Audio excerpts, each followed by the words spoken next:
माननीय एमएलसी साहब जी के साथ चल के आए पप्पू श्रीवास्तव जी प्रतिनिधि, मैं उनका भी दिल की गहराइयों से हार्दिक अभिनंदन बंधक स्वागत करता हूँ। माननीय एमएलसी साहब के साथ चल के आए संजीव श्रीवास्तव जी का मैं दिल की गहराइयों से हार्दिक अभिनंदन बंधक स्वागत करता हूँ। और संजीव श्रीवास्तव जी चाहेंगे थोड़ा मंच पे आने का काम करें, परम सम्मानित आदरणीय संजीव श्रीवास्तव जी। अब अगले कार्यक्रम में हम चाहेंगे सिमोनी, तो कोई निर्धारित सीमा भी नहीं है, आपके बगल का प्रांत बिहार है। अब देख लीजिए क्या स्थिति है और यहाँ के देख लीजिए क्या स्थिति है। तो मेरे कहने का मतलब 5 साल के अंदर कोई एक विज्ञापन आ गया और भी न्यायालयों की कटघरे में चला गया, उसको पूर्ण भी होना संभव नहीं है। या तो सरकार रोजी रोजगार देना नहीं चाहती है, या निकल भी गया तो उनके प्रति मंशा भी ठीक नहीं है।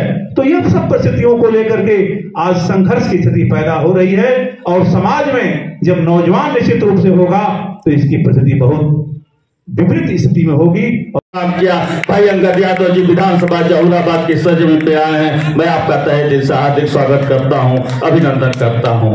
साथ ही इस जनता की अदालत में हमसे बिछड़ चुके इस इलाके के नेता जिन्हें हम लोग बहुत प्यार से लोहिया जी कहते हैं, आज मंच पे विराजमान है। जनता की अदालत लगी हुई है। आज अध्यक्ष जी से गुजारिश करूंगा कि आने वाले दिनों में थोड़ा सा आराम करते हुए थोड़ा हम लोगों को भी ताकत देने का काम करेंगे।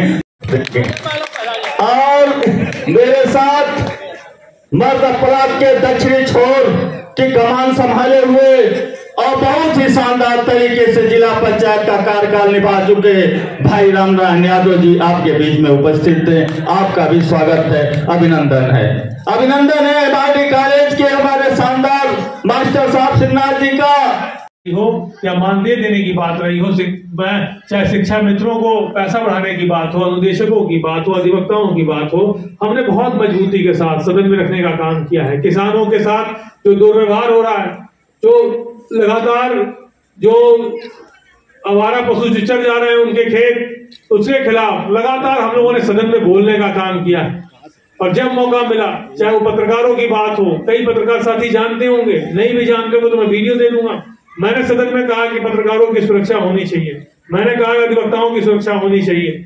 और आज शिक्षक, शिक्षा मित्र, अनुदेशक, पुरानी पेंशन, सारी चीजों को लेकर भारतीय जनता पार्टी का कोई विजन नहीं है, कोई सोच नहीं है। और मैं लगातार ये कहना चाहता हूं कि हम और आप अपने बच्चों को पढ़ा रहे हैं। बहुत लोग पढ़ाने में कई बार हो सकता है कि रोटी ना खाते हों कि बेटे को इंजीनियर बनाना है तो उसकी फीस जमा करनी है, बेटे को हम कोई अच्छी शिक्षा देना चाहते हैं तो हो सकता है एक वक्त की रोटी ना खा के एक बाप का यही सपना होता है कि वो अपने बेटे को कैसे आगे बढ़ा ले, कैसे उसका बेटा तरक्की कर ले, अच्छी नौकरी मिल जाए। लेकिन इस नौकरी को, उस बाप के सपने को तोड़ने का काम कोई कर रहा है तो भारतीय जनता पार्टी कर रही है। क्योंकि लगातार इनका षड्यंत्र यह है कि लगातार ये बेचने का काम कर रहे हैं सारी सरकारी संस्थाओं को। इन्होंने रेल बेच दिया, भेल बेच दिया, LIC बेच दिया, इन्होंने एयरपोर्ट बेच दिए। इनको अब मौका मिल गया उत्तर प्रदेश की सरकार को तो ये बिजली विभाग को बेच दिया, बेचने जा रही है। हमने सदन में बोला कि जहां 50,000 करोड़ रुपए लगाया आपने और अपग्रेड किया सिस्टम को, और 2 लाख करोड़ रुपए के पूरे सिस्टम को आप 6,000 करोड़ में बेच रहे हैं। आप पढ़े लिखे हैं, आप IAS अधिकारी हैं, ऊर्जा मंत्री जी, आप ऐसे कैसे बेवकूफी वाला काम कर रहे हैं। लेकिन आप समझिए कि मोटे कमीशन को लेकर भारतीय जनता पार्टी सिर्फ भ्रष्टाचार के आकड़ तक डूबी हुई है। अभी कुंभ मेला का कार्यक्रम चल रहा है, नहीं किसी भी धर्म के और किसी भी जाति के, और कुंभ मेले का मैं भी सम्मान करता हूं, लेकिन 45,000 करोड़ रुपए लग रहा है कुंभ मेले में। 80 लाख का एक टेंट बन रहा है, और वो क्योंकि उसका ऑडिट नहीं होना है। पूरे पैसे का भ्रष्टाचार का एक पूरा आकंठ तक डूबी हुई सरकार है। पूरे पैसा भ्रष्टाचार में लिप्त करने के लिए जो 45,000 करोड़ रुपए किसी और का पैसा नहीं है, तो हमने और आपने जो टैक्स जमा किया उस टैक्स के पैसे से भारतीय जनता पार्टी की सरकार बेचने का काम कर रही है, तो कमीशन खोरी का काम कर रही है। तो हमें और आपको सोचना होगा कि हमें और आपको कौन बचा सकता है। आज हमारे नेता आदरणीय अखिलेश यादव जी अगर हमें ताकत न देते और हमें आज विधान परिषद में न भेजे होते, सही बात कह रहे थे गोपाल भी, आज एक बहुत छोटे परिवार के बच्चे को, हम बहुत सामान्य परिवार के, और मैं समाजवादी पार्टी की अंतिम पंक्ति में बैठने वाला बहुत छोटा कार्यकर्ता हूं, हम जैसे कार्यकर्ताओं को 8 जिले का MLC बना दिया, विधान परिषद में बोलने की ताकत दी, हमको सचेतक बनाया, एक कमेटी का सभापति बना दिया। आप सोच लीजिए कि एक सामान्य से परिवार के बेटे को, आप महेंद्र चौहान जी को देख लीजिए, सामान्य परिवार के बेटे हैं, 2-2 बार विधानसभा का टिकट अलग अलग विधानसभा से दिया।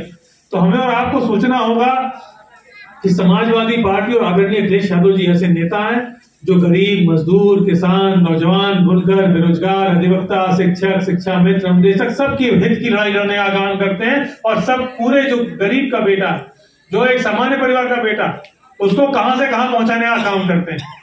आज मैं आपके माध्यम से कहना चाहता हूं, सही बात है, जिलाध्यक्ष जी सही कह रहे थे, 8 जिले निर्वाचन क्षेत्र में है, बनारस, चंदौली, गाजीपुर, बलिया, जौनपुर, मिर्जापुर, सोनभद्र, भदोही, इन 8 जिलों का बड़ा निर्वाचन क्षेत्र है मेरा।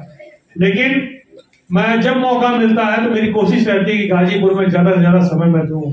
इस गाजीपुर की धरती ने बहुत प्यार हमको दिया है।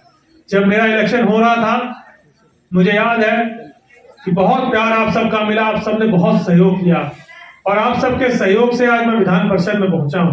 और जब मैं चुनाव जीत कर गया था तो आदरणीय राष्ट्रीय अध्यक्ष जी ने जब मुझे बधाई दी तो उन्होंने मुझसे कहा कि आशुतोष, तुम्हारे जीत की चर्चा सिर्फ उत्तर प्रदेश में और देश में नहीं है, विदेशों में चर्चा हो रही है। और चर्चा ये हो रही है कि पढ़े लिखे लोगों ने मोदी को उसके क्षेत्र में हरा दिया और हराया सिर्फ अखिलेश यादव समाजवादी पार्टी ने हराया। तो सोच लीजिए कितना बड़ा सम्मान का काम इस गाजीपुर के लोगों ने किया था। बहुत क्रांतिकारी धरती गाजीपुर की है।